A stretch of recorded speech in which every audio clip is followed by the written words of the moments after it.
tumepoa na ushashambe. Bado tupo kwenye viwanja hivi vya Mbezi Garden jamani.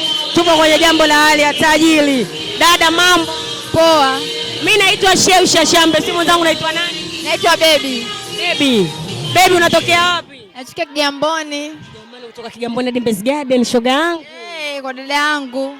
Kwa dada yako umemtaka. Asante. Shoga yangu tangu umefika mpaka muda huu unaizungumziaje shughuli? Yaani naona shughuli pambe, shughuli lele, haina baya, haijalogwa kama unavyotuona udugu wangu. Shoga yangu hapa umetumbuiza watu wawili. Tarumbeta gani umelipenda? La kwanza la pili? Yote tunaona mazuri. Wote tajiri ameweza. Yote wameweza, hana baya, hajarogwa. Unawaambia nini walokata sala afu mpaka muda huu wamebaki nyumbani? Yaani pole yao. Wamepitwa. Yaani wamepitwa na mambo mazuri kama haya.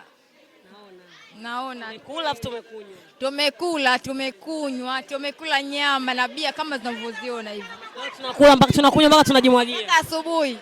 Karibu sana Ushashambe Uswahili. Asante dada yangu. Haya karibu.